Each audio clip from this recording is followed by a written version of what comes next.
이번 시간은 저희 지적장애 학생들을 데리고 할 수 있는 VR에 대해서 수업 시간을 할 건데요, 그죠? 조언이 어떻게 되시죠? 예, 저희는 19학번 김영진 선배, 그리고 20학번 이은재 선배, 20학번 김영수 선배, 그리고 21학번 남건하고와 그리고 1학번 임진평 저로 구성되어 있습니다. 네, 오늘 VR에 대해서 간단한 이론을 하고 시연, 그 다음에 피드백, 그리고 동료평가 순으로 수업을 마치도록 하겠습니다. 자, 박수 치면서 시작하도록 하겠습니다. 시작하세요. 네, 발표 시작하도록 하겠습니다. 먼저 발표 시작하기 앞서 목차에 대해서 간단하게 말씀드리도록 하겠습니다. 먼저 제일 처음은 우리 지적장애 대상자 지적장애란 어떤 것인지 한번 소개를 해드리도록 할 거고요. 그리고 두 번째로는 이제 지적장애 학생들을 대상으로 활용할 수 있는 기기들은 어떤 것들이 있는지 알아볼 예정입니다. 그 다음으로 이제 활용할 수 있는 기기가 없다면 실제로 게임 만드는 사이트와 그런 프로그램들을 통해서 직접 저희 여기 19학번 김영진 선생님께서 만든 게임 프로그램에 대해 한번 알아보고요. 그리고 네 번째로 저희 VR 가상현실을 통해서 실습할 때만 정의적인 찍어두고 영역과 어디 세워놔. 실질적인 아, 영역에 여기서 대해 전체적으로 알아보고, 어디. 그리고 다섯 번째로 시동적인 영역이죠. 이 산업과 운동 수준 향상의 연관성은 어떤지 관련 논문들을 통해서 한번 살펴본 뒤에 마지막 정리를 하고 결론 마무리를 내도록 하겠습니다. 네, 그럼 먼저 발표 시작하기 앞서서 장애인 관련 통계 먼저 살펴보도록 하겠습니다. 이 표는 2023년 장애인 실태조사 보고서에 있는 내용인데요. 전체 인구수, 대한민국 전체 인구수 5,175만 1,065명 중에서 장애 인구는 약 263만 명으로 전체 인구의 약 5% 정도를 차지하는 것으로 나타났습니다. 그리고 장애인 중에서 가장 많은 비율을 차지하는 장애 유형이 바로 우리 지체장애인 44.45%를 차지하는 지체장애인이었고요.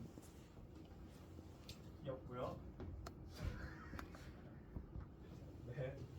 그리고 이제 우리의 대상자인 지적장애인은 장애인 인구 중에서 약 7.8%를 차지하는 것을 알 수 있었습니다. 하지만 이것은 이제 대한민국 전체 인구 통계를 봤을 때고요. 저희 학년기의 학생들, 학교에 다니는 특수교육 대상자들을 한번 보았을 때는 지적장애가 보시는 것처럼 약 50.1%, 전체 한 약 11만 명 정도의 특수교육 대상자 중에서 57,833명이라는 숫자가 지적장애 학생들입니다. 그래서 지체장애인이 가장 많았던 통계와는 반대로 학생들의 경우에는 지적장애인이 가장 많다는 것을 알 수 있었습니다. 네, 그래서 지적장애라고 하면 어떤 것인가 간단하게 두 가지를 살펴보겠습니다. 첫 번째로 지능지수, 흔히 말하는 IQ입니다. IQ가 IQ 검사 결과 70 이하가 나타나야 되고요. 그리고 두 번째, 조금 어려울 수도 있는데 적응행동상의 어려움이 있어야 됩니다. 이 적응행동이란 것은 무엇이냐면 개념적 기술과 사회적 기술, 실기적 기술 이렇게 세 가지로 분류가 됩니다. 그래서 다들 여러분 고등학교 수학 시간 때 정규 분포 곡선에 대해 배웠을 텐데요. 그래서 지적장애 기준은 여기 보시면 SD 편차라고 적혀 있는데요. 이 편차가 마이너스 2SD, 그러니까 여기죠. 여기에 이하에 속하는 경우에는 이제 지적장애에 해당하는 IQ라고 할 수 있겠습니다. 저희 평균은 IQ 100을 기준으로 해서 요 사이는 이제 평균 범위에 들어오고요. 마이너스 1SD부터 마이너스 2SD 사이에는 이제 저희가 흔히 이야기하는 경계선 지능장애라고 할 수 있겠습니다. 반대로 간다면 이제 IQ 140 이상은 이제 천재라고들 하죠. 그래서 아까 적응행동에 대해서 크게 세 가지가 있다고 말씀드렸는데 적응행동이 좀 어려울 것 같아서 보충으로 설명을 드리겠습니다. 먼저 첫 번째로 개념적 기술인데 개념적 기술의 예시로는 금전, 그리고 수, 시간에 대한 개념들이고요. 언어와 문해 기술 등을 포함합니다. 예를 들어 돈 계산을 한다던가 숫자 세기, 시간이 몇 시, 10분 뒤에는 몇 시 몇 분일까요? 이런 것들이 해당되겠네요. 그 다음으로 사회적 기술입니다. 사회적 기술에는 규칙과 법률을 준수하는 것, 그리고 지적장애 학생들의 특성이 또 순진하고 속기 쉬운 이런 특성들도 있고요. 또 사회적 문제는 어떻게 해결해야 되는지, 사람들과의 관계는 어떻게 지내야 되는지 이런 사회적 기술들의 어려움이 있는 경우가 있고요. 마지막으로 실제적 기술입니다. 실제적 기술 같은 경우에는 말 그대로 저희 실제적으로 일상생활에 쓰이는 일상생활 활동이나 나중에 직업을 가졌을 때 직업 기술, 그리고 돈을 벌었으면 그걸 사용하는 것과 대중교통을 사용하는 것들, 이런 실제적인 기술들이 있습니다. 여기 이 세 가지에 좀 어려움을 보이는 게 바로 지적장애 학생이라고 할 수 있겠습니다. 자, 그렇다면 이제 방금 보였던 그 특성을 한번 체육 수업의 특징인 심동적, 정의적, 인지적 영역에 한번 적용을 해봤습니다. 정의적 영역 같은 경우에는 아까도 이야기했듯이 사회적 상호작용에 어려움이 있는 경우가 있겠고요. 그리고 인지적 영역 같은 경우에는 지적장애 학생의 특성상 주의 집중력이 짧고 그리고 지능지수가 70 이하이기 때문에 인지적인 영역에서 좀 어려움을 보이고, 심동적 영역은 이제 학생들의 이런 많은 참여 기회가, 신체 활동에 참여할 수 있는 기회가 부족하고 또 학생들이 왜 해야 되는지 필요성을 느끼지 못하고 동기부여가 잘 안 돼서 신동적인 영역 역시 좀 어려워하는 것으로 나타났습니다. 그래서 저희는 이 세 가지 신동적, 인지적, 정의적 영역에 대한 문제점을 한번 VR 기기를 활용한 체육 수업으로 개선이 가능할 것이다 라고 예상을 해봤습니다. 먼저 아까 그래서 이제 VR 기기를 활용한 수업이 지적장애 학생들에게 어떠한 효과가 나타날지 한번 예상을 해보았습니다. 첫 번째로 정의적 영역의 사회적 상호작용 어려움 같은 경우에는 VR 기기를 통해서 멀티플레이를 하면서 다른 학생들과 함께 활동하면서 그런 사회적 상호작용 능력을 키울 수 있을 것이라고 예상을 했고요. 두 번째로 심동적 영역 같은 경우에는 참여 기회가 부족하고 동기부여가 잘 되지 않았던 것을 이제 VR 기기를 활용을 한다면 저희 가상 환경에서 안전하고 또 자신의 난이도에 맞는 그런 활동을 반복적으로 할 수 있기 때문에 이 신동적인 영역 역시 향상이 될 것이라고 예상을 했습니다. 그리고 인지적 영역 같은 경우에는 이제 VR 기기의 특성상 이제 시청각적 효과가 많고 장면이 빠르게 전환되고 결과나 그 결과에 따른 보상이 즉각적으로 나타나기 때문에 지적장애 학생들이 이제 주의 집중력을 잃지 않고 활동을 계속해서 유지할 수 있을 것이라고 보았습니다. 그리고 또 추가적으로 정의적 영역에는 지적장애 학생들 같은 경우에는 실패 경험이 많기 때문에 학습된 무기력에 빠질 수 있는데 VR 기기를 통해서 난이도 조절에 적절하게 쉽게 성공할 수 있는 경험을 많이 제공해서 학습된 무기력 역시 좋아질 것으로 예상을 하고, VR 기기를 고등학생 친구들이 들을 때 지금 내용이 다소 난이도가 높은 것 같거든요. 네, 난이도 조절 좀 하시거나 쉬운 예시를 들어주시거나 하시면 발표의 질이 훨씬 높아질 것 같습니다. 네, 알겠습니다. 반영해서 좀 부탁드리겠습니다. 그래서 VR 기기를 활용을 해서 반복적인 연습을 한다면 어떤 저희가 뭐 축구를 배운다고 한다면 축구 기술을 습득하고 그 축구 기술이 숙달되고 그거를 유지하고 그런 단계들에 모두 효과적으로 보일 것이라고 예상이 되겠습니다. 네. 그다음부터 이어서 다음 발표자가 진행하겠습니다. 네, 다음 발표를 맡은 20학번 김영선입니다. 이제 지금 파트는 이제 지적장애 학생들에게 VR 기기를 활용해서 수업을 진행할 때 어떤 기기를 활용할 수가 있는지에 대해서 한번 설명드려보겠습니다. 첫 번째로는 버추얼 메이트라는 기기입니다. 혹시 여러분들이 앉아 계시는 그 네트와 저 기기 보이십니까? 저 두 개가 세트입니다. 버추얼 메이트는 근골격을 진단하고 종합적인 체력 수준을 분석하여 운동 정보의 자동 누적 관리를 통한 맞춤형 건강 관리 솔루션을 제공하는 원스톱 플랫폼으로, 쉽게 말하면 이 버추얼 메이트를 통해서 대상자의 측정부터 분석 진단, 그다음에 이에 대한 데이터로 운동 처방까지 이제 한 번에 이 기기를 다 이루어진다고 볼 수 있습니다.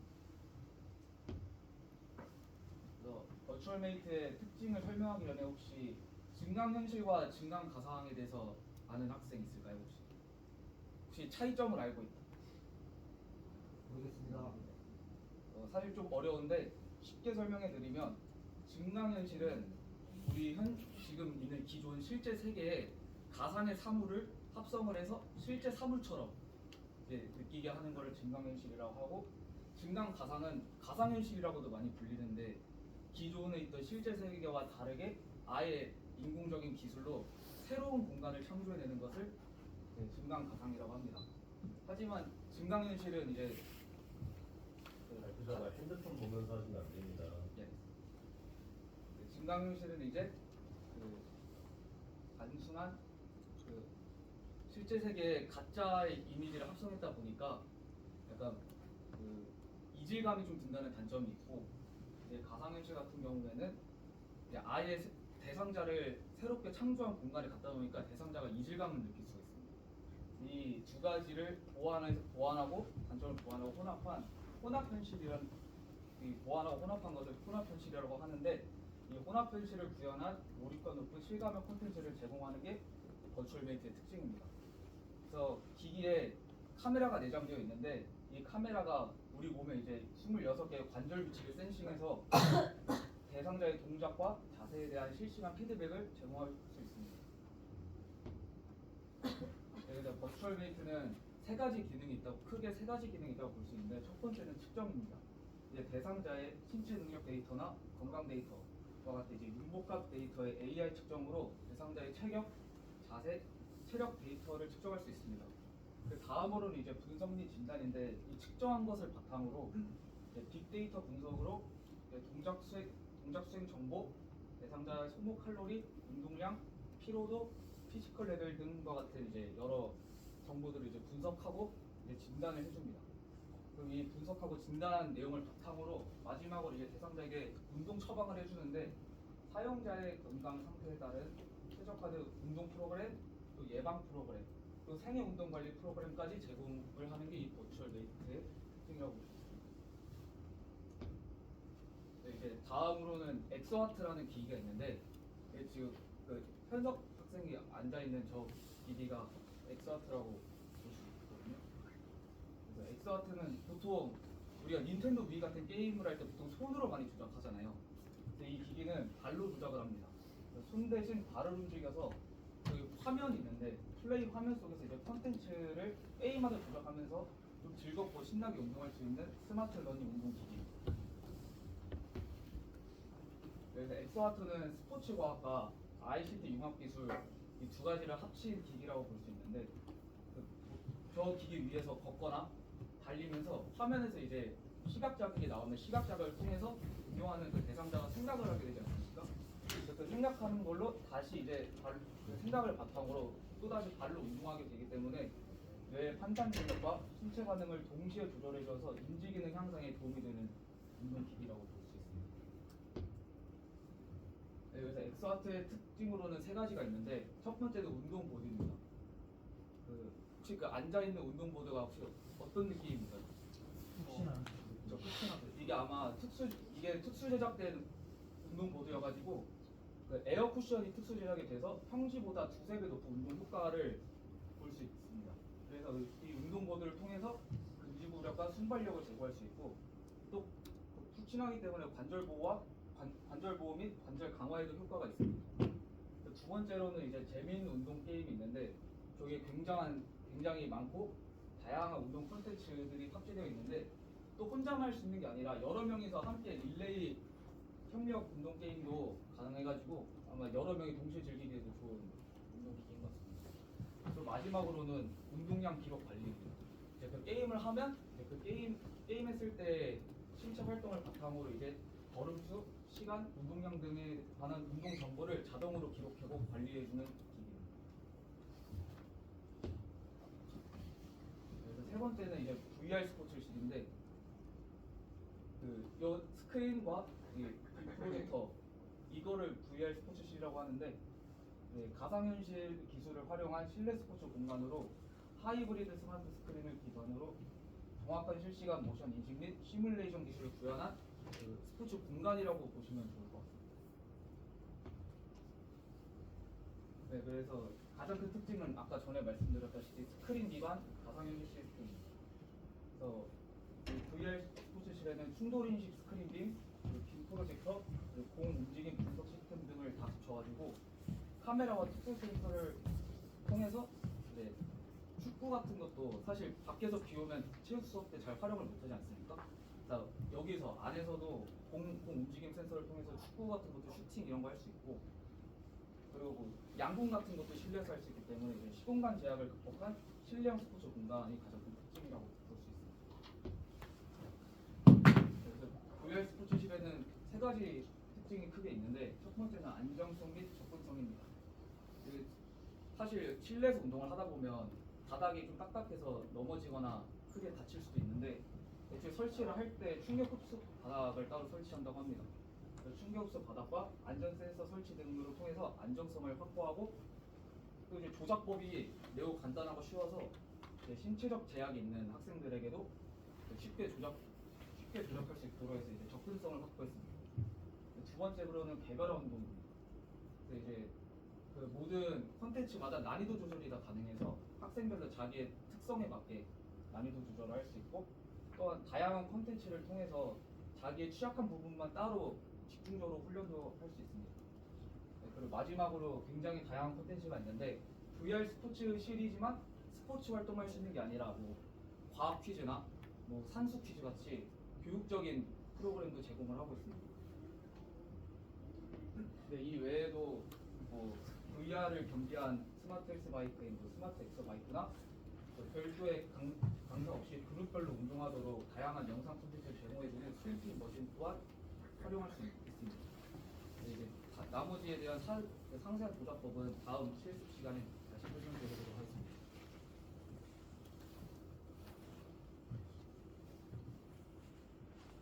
일단 다음 일단 제가 소개해드릴 거는 좀 장애인식 개선보다는 나중에 추후에 교사가 되거나 지도자가 됐을 때 좀 유용하게 사용할 수 있을 것 같은데, 혹시 이거 VR 스포츠 해보신 적 있으신가요? 네. VR 스포츠 보시면은 프로그램이 이렇게 스포츠도 있고 스포츠 놀이, 그리고 교과나 이런 퀴즈 맞추는 프로그램들 다양한데, 그러니까 아쉬운 점이 있다면 이 난이도를 저희가 선택을 할 수가 없어요. 그래서 보편적인 학생이라면 좀 어느 정도 맞출 수 있는데, 지적장애 학생의 경우에는 천차만별이지 않습니까? 지적 수준이나 아니면 신체적인 수준이 좀 천차만별이기 때문에 이 프로그램만을 가지고는 좀 다 수준에 맞춰서 제공하기가 좀 어려운 부분이 있더라고요. 그래서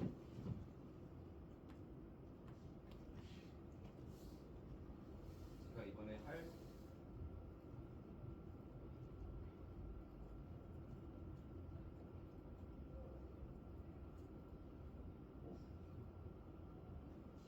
일단 처음 프로그램부터 소개해드리자면은 아이스크림인데, 이거 사이트 들어보신 적 있으실까요? 예. 저도 교생 가서 현직 교사분들에게 좀 배운 사이트인데,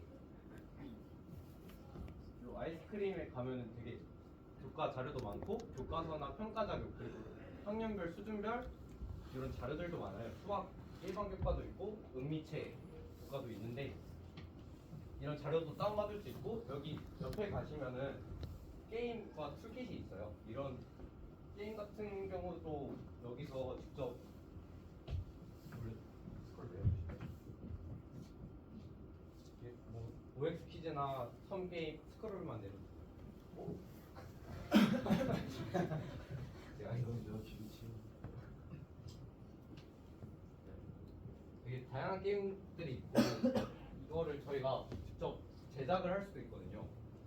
근데 단점이 있다면 현직 교사만 사용이 가능한 시스템이라서 임용 후에 인증을 해야 되는 로그인 시스템이기 때문에 이건 좀 진짜 교사가 될 사람이 아니라면 사용하기 좀 버겁고요. 돈 내서 못 사용해요? 예? 돈을 내서 못 사용해요? 네, 전 그 교육기관 인증을 받아야만 사용할 수 있는 사이트라서 학교에 가시는 분이라면 사용하시면 좋을 것 같고, 또 다음엔 제가 어제 잠깐 코딩 공부를 해봤는데 생각보다 어렵지 않아요. 저 인터넷 언어를 뭐 C, 파이썬, 자바 이런 게 되게 많은데 제가 어제 만든 프로그램이거든요. 저게 뭐냐면 저도 뭔지 몰라요. 그냥 GPT한테 물어봤어요. 내가 터치 스크린, 이게 터치 스크린이잖아요. 화면 빔 프로젝트. 그래서 이걸 활용한 게임을 만들 건데 중앙에 제가 보스예요. 보시고 얘를 맞추면은 체력이 달게 하는 그런 프로그램을 만들어 달라 해서 그냥 이 코드만 복사해서 붙여놓고 저장한 게 저거예요. 네, 그래서 프로그램을 모르더라도 충분히 좀 공부를 하면은 더 잘 만들 수 있고, 저희 한 10분 공부해서 나온 결과물인데 좀 지금 돼요? 안 돼. 그 프로그램을 설치해야 돼가지고 여기에 설치하기에는 어디서 돼요? 아이패드에서 돼요? 아이패드도 아마 되고 나 노트북 컴퓨터에서도 다 되고, 나중에 궁금한 거 있으면 따로 지금 저도 모르지만은 알려드리도록 하겠습니다. 그래서 GPT가 너무 잘 돼 있기 때문에 이런 코드 같은 것도 그냥 써줘. 그리고 저기서 해봤는데 뭐가 부족해 그러면 이거 부족한데 추가해줄 수 있어? 하면 다시 코드 짜줘서 GPT가 아니라 퍼플렉시티네요. 그 GPT 제가 프로 아 프로를 1일 횟수가 막혀가지고 추가 질문을 했어요. 제가 둘 다 쓰고 있거든요. 이거 지금 프로 버전을 사용하고 있어가지고. 네, 그 다음은 그냥 이거는 다른 사이트가 아니고 그냥 순수 PPT 안에만 있는 기능이거든요. 혹시 PPT에 애니메이션 효과 사용해 보신 적 있으신가요? 네. 그 애니메이션 효과들만 만든 예를 들어서 공을 들고 1번을 맞추면은 1번 페이지로 읽어. 그래서 이 노래를 원래 재생이 됩니다. 재생하고 노래 듣고 정답 아기상어 이러면은 뭐 점수판으로 이동해서 점수 같은 것도 해줄 수 있고요. 밑에 홈 버튼 누르면은 아까 그쪽으로 이동합니다. 원래는 저게 사라지도록 맞춤 문제는 사라지도록 설정을 했었는데 이게 여기 파워포인트가 없이 웹에서 킨 거라서 지금 그 기능이 안 되고요. 뭐 그런 맞추기, 뭐 동물 이름 맞추기, 호랑이죠? 아니면은 뭐 OX 문제. 그렇죠. X를 누르면 X가 사라져요. O를 맞추면 그냥 깜빡이에요. 뭐 이런 식으로 할 수도 있고요. 아니면은 되게 방법이 되게 많아서, 아니 제가 문제 이거는 일부러 비워놨거든요. 좀 같이 만들어 보려고.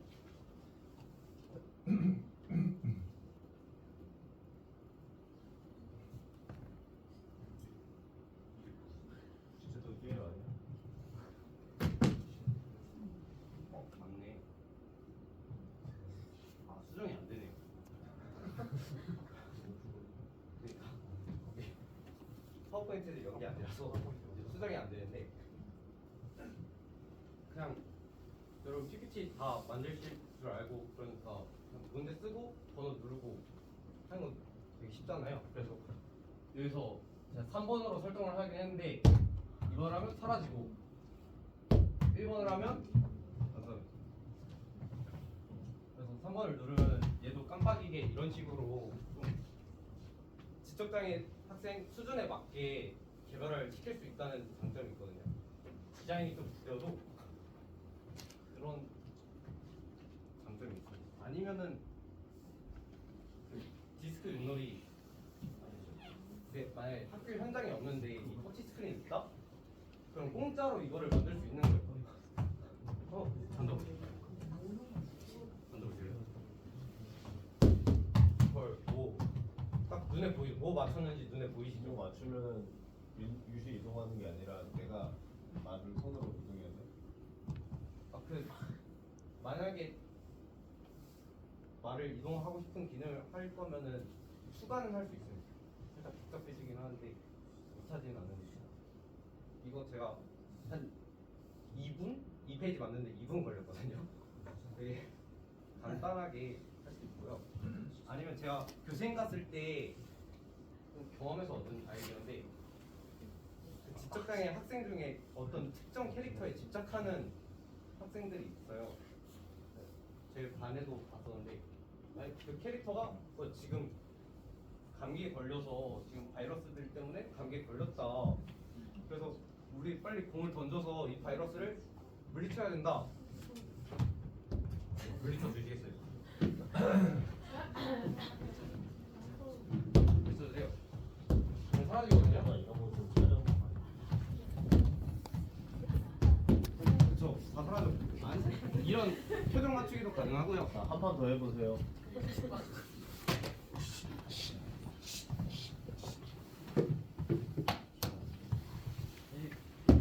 아, 수준이 안 나네.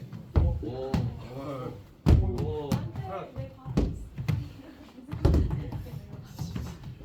체육 시간 맞는데 이거.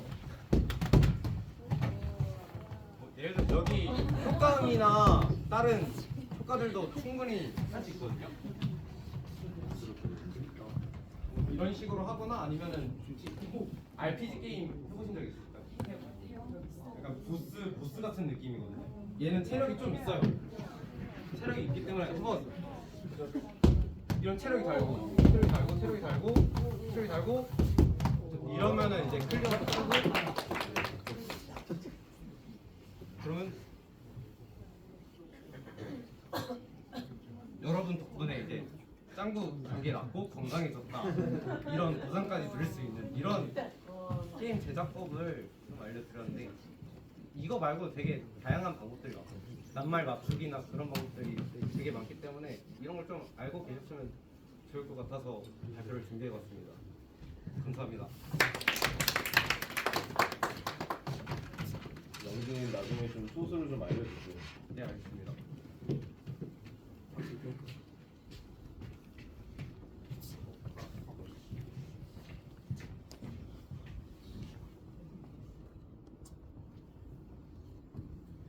네, 발표 수고하셨습니다.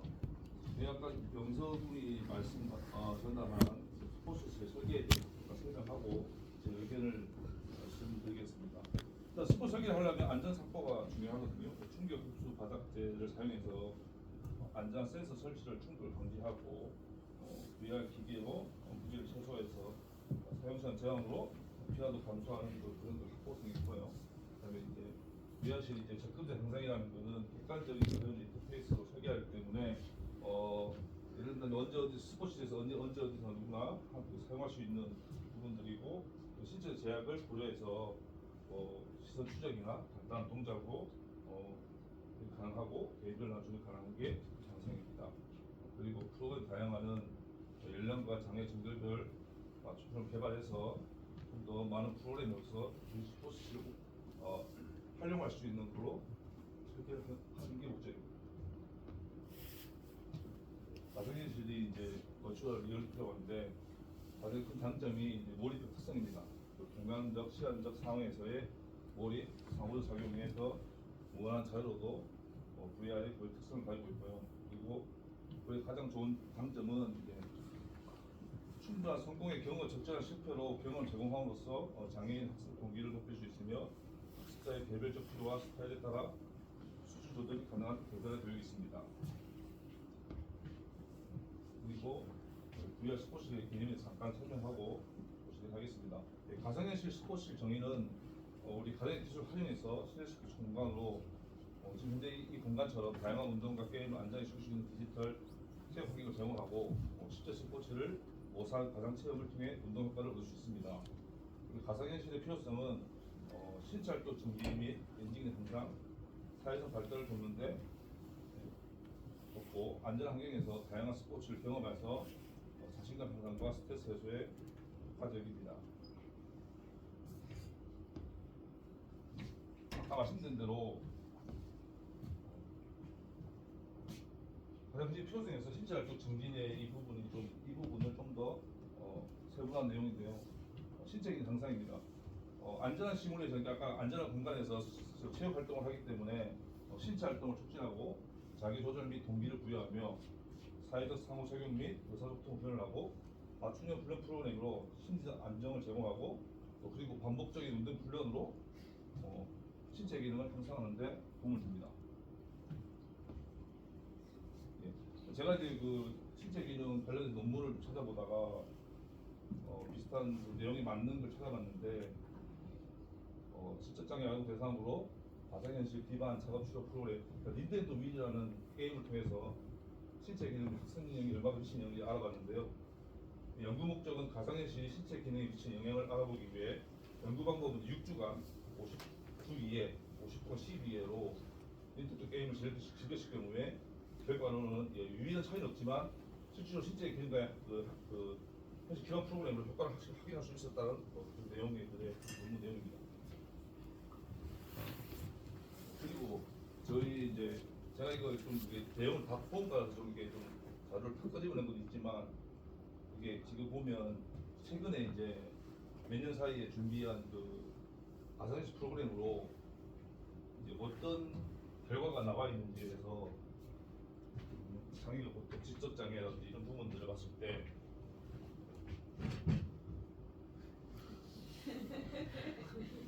체육수업에 대한 주의 집중을 한다면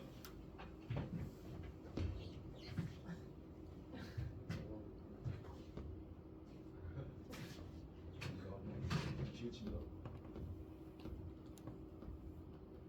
이 자료를 제가 다 본 이유는 그거는 이제 저희 알지만 저희 학과 교수님 중에 한 분이 너무 완벽하게 자료를 종합적으로 결과를 만들어주셔서 보기가 더 알기 쉽게 나올 수가 있습니다. 그래서 한번 대상은 주로 지적장애나 발달장애 그리고 기간은 이제 대충 최소 8주 정도 많게는 기간 잡아서 이제 주로 하는 게임은 닌텐도 위를 하는 게임을 통해서 이제 대상자들이 어떤 결과가 나왔는지에 대해서 보여주는 지표입니다. 보시면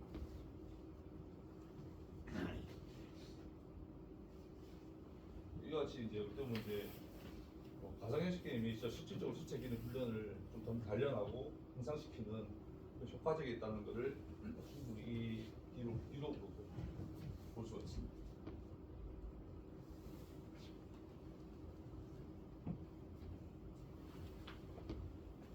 네, 이제 인지적 기능 향상인데 인지적 유연성을 통해서 집중력 및 기억력 향상을 시키고 기억력 및 학습 향상을 시켜 감각통합 훈련이고 정서 및 스트레스 관리, 문제 해결 및 능력 강화, 사회적 상호작용 및 의사소통 능력 향상했습니다. 제가 원래 솔직히 그 인지적 영역 이제 하면서 약간 이제 혹시 지적장애도 뇌파로 관련해서 뭔가 좀 연구가 있지 않을까 해서 찾아봤는데 아직까지 우리나라에서는 가상현실로 뇌파 연구가 논문 관련된 건 없어서 되게 좀 아쉬웠는데 비슷한 내용을 좀 찾아봤습니다.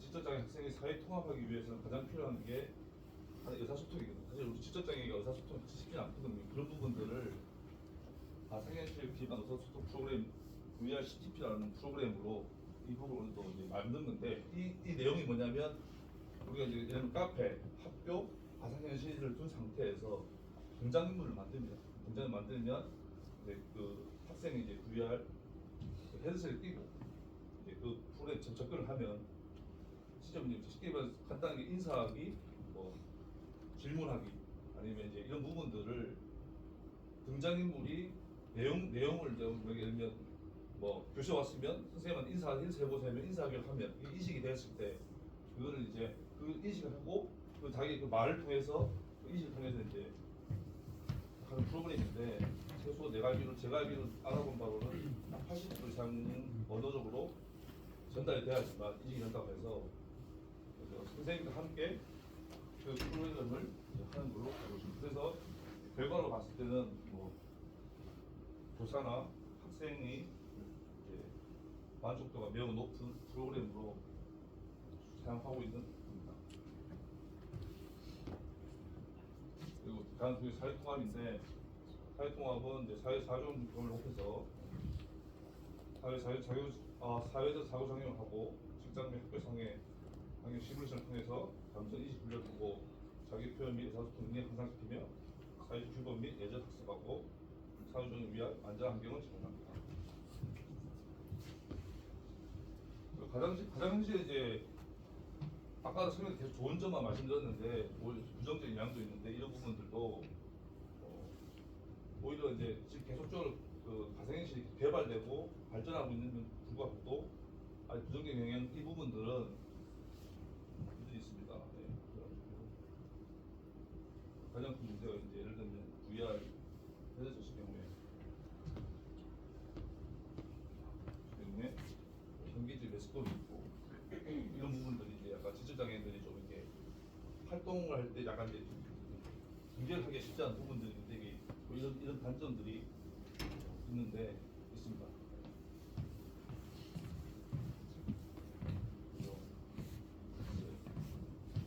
제가 개인적인 내용은 이제 우리 가상현실은 어쨌든 신체적인 향상에 충분히 도움을 주는 도구이지만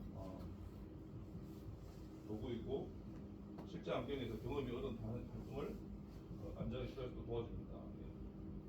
긍정적 영향, 효과적인 평가, 개발 앞으로 지속적 연구와 기술 발전을 통해 보다 안전하게 시도할 수 있도록 도와줍니다. 개발 요소 기대됩니다. 물론 부정적 영향도 존재하지만 VR 기술 사용할 때 적절한 시간 관리, 시제적 안전을 보장하는 환경 설정, 사용자 프로그램으로 오히려 이런 부정적인 영향을 최소화하는 긍정 효과를 기대할 수 있습니다.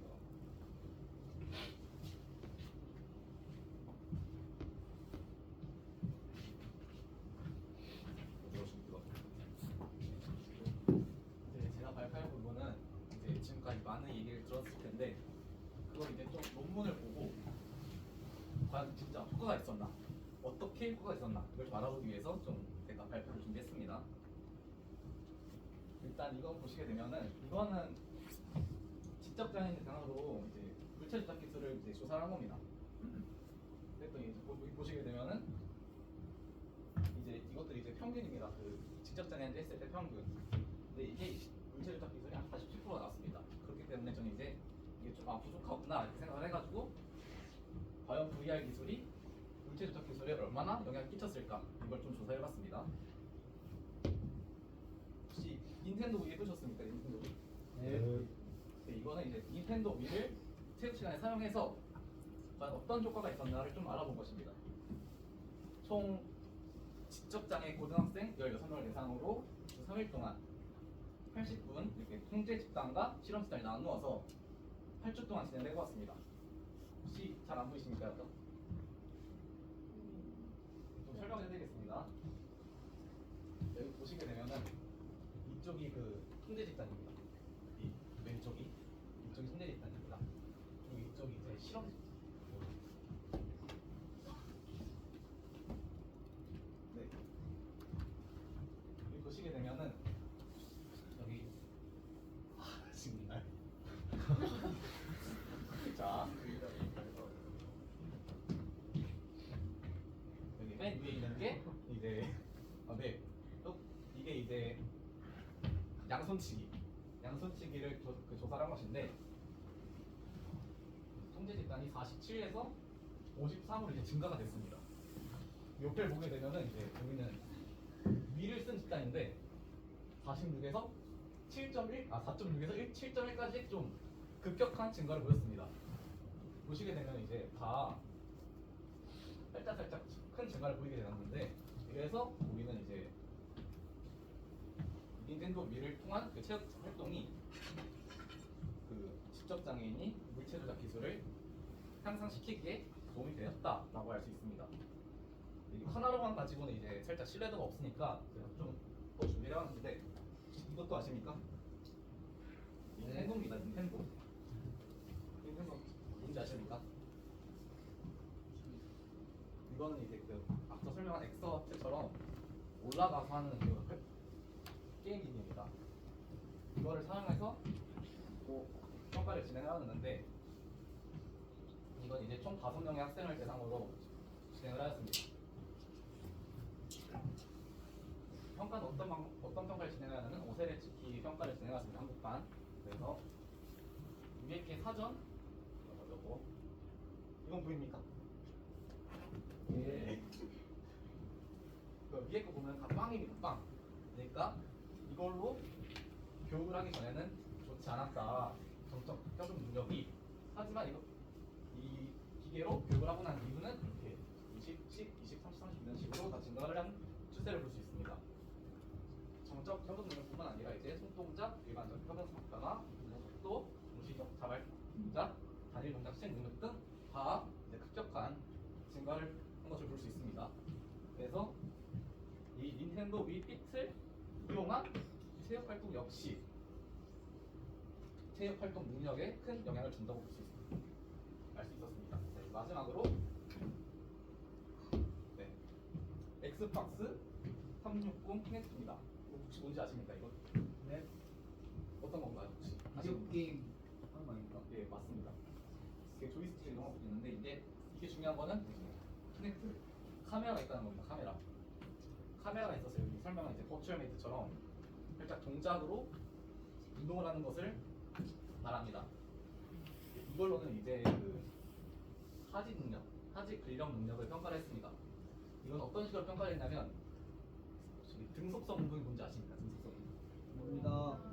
등속성 운동은 이제 일정한 속도를 가지고 이제 운동을 지속하는 것을 말하는데 이 기구를 사용하면 이제 어느 구간에서 최대 힘이 나오는지 확인할 수 있습니다.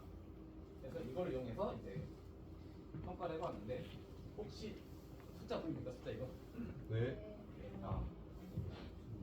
여기 보시게 되면은 60도부터 보겠습니다. 60도 여기 사전이 127이 나왔습니다. 사후가 혹시 얼마 나왔는지 보입니까? 사후.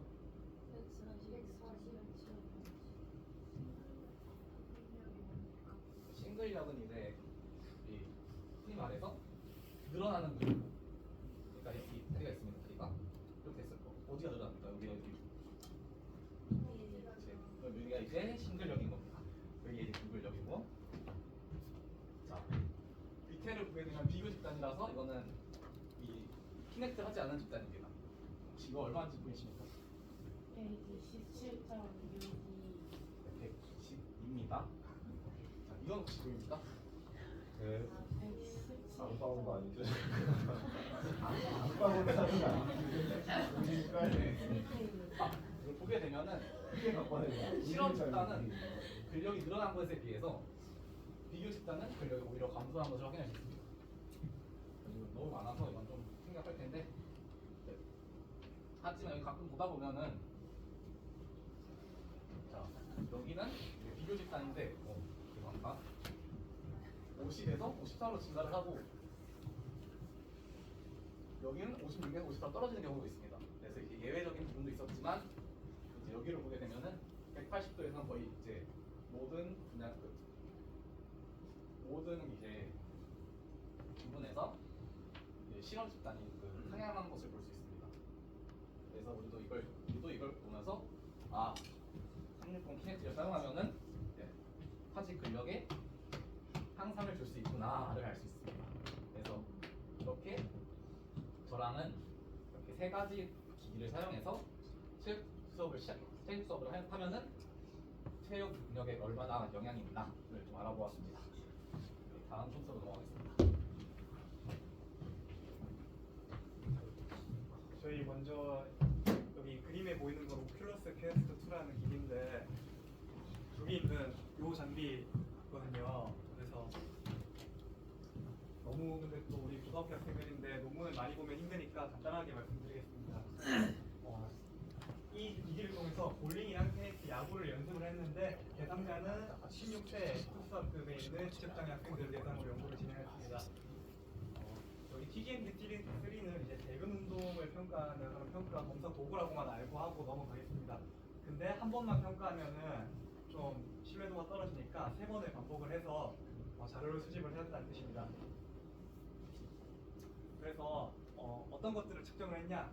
언더핸드 던지기, 오버핸드 던지기, 그리고 원핸드, 포핸드, 스트로크 이렇게 세 가지 동작을 한번 측정을 해보았고요. 먼저 그래서 이 측정을 했고 그 다음에 아까 얘기했던 저 VR 기기를 통해서 연습을 했고 근데 연습을 하다가 중간에 이 VR 기기를 통한 연습이 효과가 있는지 없는지 검증하기 위해서 연습을 이제 안 합니다. 안 했더니 안 해도 그게 유지가 잘 되는지 한번 확인을 하고 그 다음에 그 결과가 어떻게 나왔나 분석을 해보았더니 언더핸드 스로우는 여기 이게 그 결과표인데 그 표를 제가 그냥 간단하게 정리를 했습니다. 언더핸드 스로우, 언더핸드 던지기는 이제 원래는 3점이었는데 5.8점으로 향상이 되었고 오버핸드도 이제 1.5점에서 5.5점으로 그다음에 원핸드 포핸드 스트로크도 2점에서 4.3점으로 이렇게 향상된 것을 알 수 있었습니다. 그 다음으로 제가 좀 재밌게 봤던 건데 이걸 여기 보이는 이동운동 기술과 물체 조작 기술, 뭐 신체 협응력, 시지각 협응력에 대해서 진짜 현실에서 운동을 했던 그룹과 VR 기기를 통해서 가상으로 운동한 그룹을 두 그룹을 나눠서 비교를 해봤는데 효과가 달랐다는 겁니다. 이제 일반적으로 생각하기에 당연히 현실에서 운동을 할 때 효과가 더 좋을 것이라 예상을 했는데 한번 살펴보니까 이동운동 기술 같은 경우에는 현실에서 운동을 진행한 그룹은 기존 대비 71.3% 상승했는데 VR 기기를 통해서 가상으로 운동한 그룹 같은 경우에는 71.3보다 대략 5% 정도 더 상승한 모습을 보였고요. 76.5%로 물체 조작 기술 역시 현실에서 진짜 운동한 그룹 같은 경우에는 67.3%만큼 상승을 했는데 가상 운동, VR 기기를 통해서 운동을 하니까 77.5%, 약 10% 정도 더 많이 상승한 모습을 볼 수 있었습니다. 그리고 신체 회복력도 한 2% 정도 더 VR 기기가 우세한 것으로 나타났고 시지각 기기에는 크게 유의미한 변화가 없었던 것으로 나타났습니다. 네, 그래서 저희가 아까 설명드린 그 참고 논문들의 자료고요. 그래서 결론적으로 이렇게 VR 기기를 통한 수업을 통해서 이렇게 여러 가지 좋은 효과들을 볼 수 있으니까 VR 기기를 통해서 성화 체육 수업을 많이 잘 활용하고 연구가 더 진행되었으면 좋겠습니다. 이상입니다. 키면 화면이 안 보이나요? 살짝 네. 이 정도만 해놓을까요? 네, 일단 고생하셨습니다.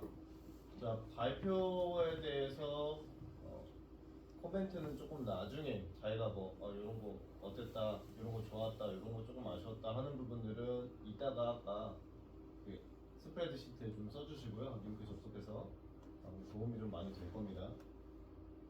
그건 둘째로 하고 질문 있으시면 지금 질문을 좀 해주시면 되겠습니다.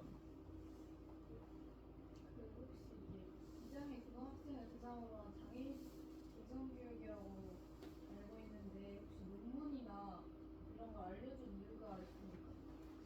논문 같은 경우에는 아무래도 좀 저희가 그냥 아무 신빙성 없이 떠드는 이야기가 아니라 근거가 있는 이야기라는 것을 보여주기 위해서 가져왔고요. 그래서 최대한 설명을 할 때도 좀 이렇게 그냥 3점에서 5.8점이 됐고 이런 식으로 간단하게 고등학생들도 이해할 수 있게 최대한 쉽게 설명을 하려고 했던 것 같습니다. 이렇게. 그런 부분보다는 그래서 이 VR기 관련 논문을 이장의 고등학생들이 알아야 할 이유가 있는지를 여쭤보고 고등학생한테 신빙성 있는 게 좋은데 논문을 갖고 굳이 얘기를 했어야 되냐? 논문이 지금 여기 있는 사람들도 어려운데 논문을 갖고 해야 되는 이유가 있냐를 지금 물어보시는 건데 맞죠? 네, 답변해 주세요. 혹시 논문 우선 물론 형식적으로는 고등학교 학생들을 대상으로 하지만 그래도 전체적인 틀 수업은 대학교 수업이라는 틀을 따라서 논문을 좀 가져왔던 것 같습니다. 주제 벗어났다는 말씀이십니까? 주제 원래 대상자는 고등학교 학생들이라고 선정을 하고 하는 것이 맞지만 그래도 그 논문을 최대한 쉽게 그냥 수치적으로 이렇게 5%더 상승했다, 몇 점 상승했다 이렇게 하면은 그러면 전장으로 한번 넘겨볼까요? 이전장으로. 자, 언더핸드 스로우가 3점에서 5.8점으로 는 게 어떤 의미가 있는 거예요? 어떤 정도가 3점이고 뭐가 5.8점이에요? 논문에도 쉽게 말해준 거잖아요. 네 맞습니다. 네. 언더핸드 스로우가 3점에서 5.8점으로 는 게 어느 정도가 는 거예요? 거리 가는 거예요? 협응력 있는 거예요? 뭐 부드럽게 던지는 거예요? 뭐 어떤 부분에서 말씀해 주신 거예요? 아 이게 그 그래프도 있고 지금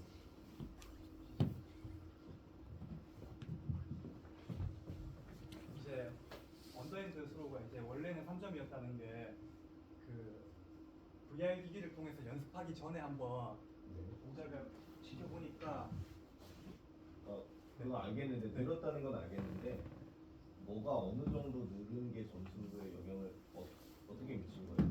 자세가 좋아졌다는 거예요? 거리가 늘어났다는 거예요? 아니면 뭐 관절을 부드럽게 잘 쓴다는 거예요?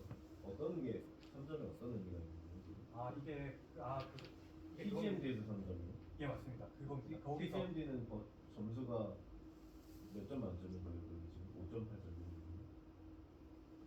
언더핸드 던지기가 이게 그 만점이 6점이었던 것 같아요. 8점인데 왜냐면 네 가지 항목이 있어서 그걸 2회기 실시를 하니까 총 8점입니다. 그래서 그 전에는 3점을 받았는데 VR 기기를 통해서 연습을 하고 나니까 5.8점으로 늘었다 이 뜻입니다. 네, 좋습니다. 좋은 날카로운 질문이었습니다. 저도 질문하려던 거였는데 또 다른 질문 있으시면 또 질문해주세요. 그 유전 질문이랑 좀 비슷한 결이긴 한데 저희 주제가 312로 장비를 활용한 지적장애 학생을 모의 수업에 대해서 해보는 것이었는데 제가 느끼기에는 되게 VR 장비 갈등팔이하는 느낌이 컸습니다. 그래서 311호에 있는 장비들을 활용해서 지적장애 학생을 위한 프로그램을 설명해주면 더 좋았을 것 같은데 이 VR 기기랑 터치스크린 두 개만 약간 집중적으로 좀 활용하신 이유가 궁금합니다.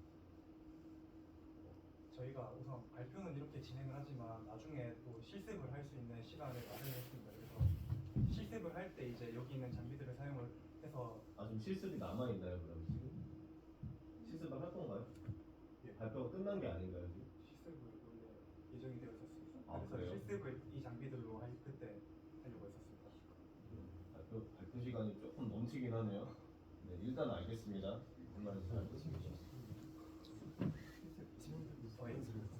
혹시 지금 이 수업에서 장애인식에 관한 내용이 어떤 게 있는지 저희 지금 이 발표 목적 자체가 장애인식 개선 및 스튜디오에 관한 이 학장인데 지금 이 발표에서는 대체 지적장애에 대해 어떤 개선이 그 인식 개선이 됐는지 그런 요소가 어떤 게 있는지 네.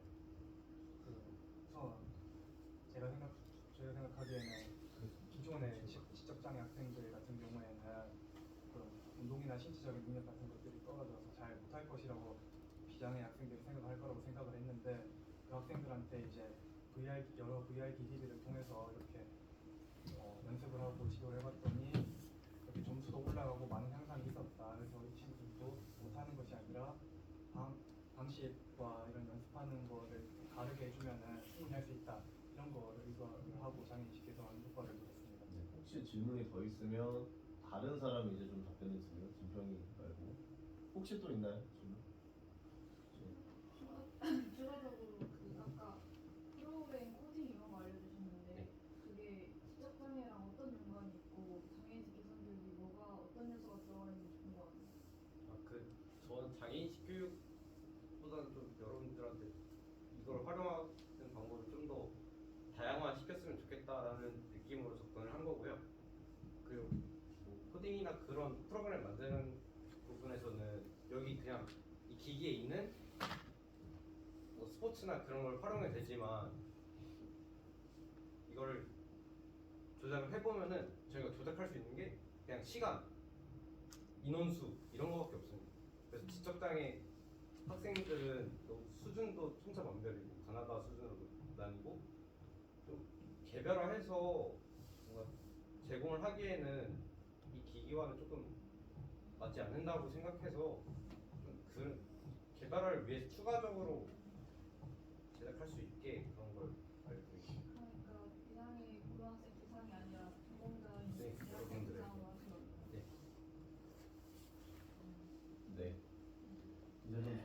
학생입니다. 질문이 너무 많고 좋은 질문도 사실 많아서 저도 논문을 찾고 이런 게 되게 논문이 의미도 있고 생각보다 되게 많은 내용들을 찾아와서 전공자가 듣기에는 꽤 유익할 수 있는 내용이었다라고 생각은 하는데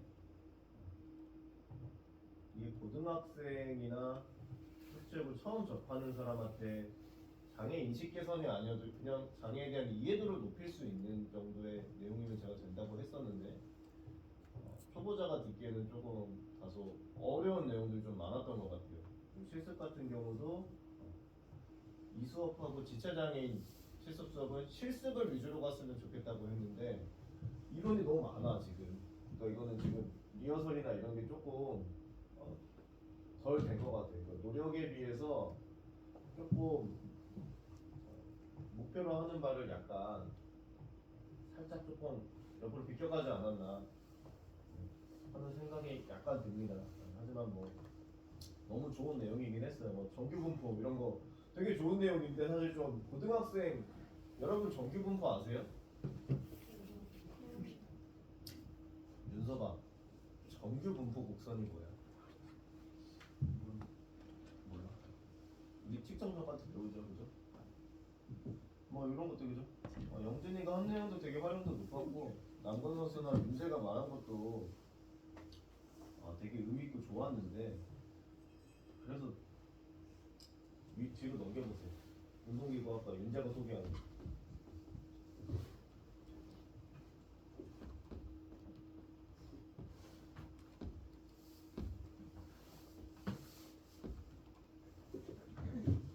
윤재야 이거 어떻게 사용한 거야?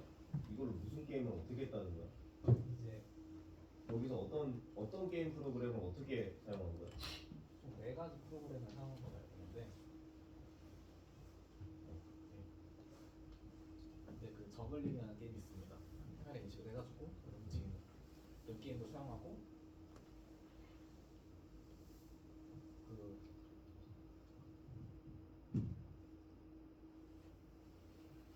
이런 게 좀 자연스러웠으면 좀 좋았을 것 같아요. 그리고 실제로 동영상을 좀 보여주던가 이런 재밌는 게임을 했더니 가근력, 붉은력도 사실 설명이 조금 틀렸습니다. 네. 신근력, 가근력은 붉은력은 좀 말하는 게 아니고 익스텐션, 플렉션을 말하는 건데 그죠? 레그 익스텐션 생각하면 되고요. 우리 학생들한테 조금 얘기하는 식으로 했으면 좀 좋았을 것 같아요. 네. 아무튼 발표 내용 굉장히 충실하게 잘 준비해왔는데 실기 부분은 지금 몇 분 정도 할 생각이시죠? 실기 어느 정도 생각을 해오셨나요? 지금이 5시 15분이라 원래는 저희 발표자 5명을 빼면은 수강생들이 20명이었습니다. 네. 그 20명을 총 4대의 기계에서 한 대당 5명씩 분배를 해서 진행을 하려고 했고 제 스테이션을 돌리려고 했었습니다. 시간 같은 경우는 지금 한 10분, 15분 정도만 해가지고 예. 그러면 그 부분에서 조금 메이크업을 하고요. 그럼 잠깐 쉬어야 될 것 같아요. 10분, 15분 안에 끝나면 한 5분 정도만 쉬었다가 10분, 15분만 더 하고 마치도록 하겠습니다. 네, 그래서 구글에 들어가서 화장실 다녀오시고요. 시간 그러지 말고요. 스프레드시트에 지금 편 같은 걸 조금 기재해 주시면 도움이 많이 될 것 같거든요. 기재를 좀 해주시고 5분 동안 그 다음에 수업을 쉬는 시간 없으니까 총평하고 조금 일찍 마치도록 하겠습니다. 그리고 실기 수업은 다음 시간을 조금 넘길게요. 오늘 해온 거 그냥 그대로 하시면 되잖아요, 그죠? 지금 하면은 시간이 또 준비하고 기계를 켜고 이러면 많이 될 것 같거든요. 기계가 켜고 구동하는데 좀 시간이 걸려서 조금 다음 시간을 조금 넘기도록 하겠습니다. 네. 아무튼 오늘 또 재밌는 부분도 많이 봤던 것 같아요. 네. 고생하셨고 저희 고생한 발표자들에게 박수 한번 쳐주면서 마치도록 하겠습니다. 감사합니다.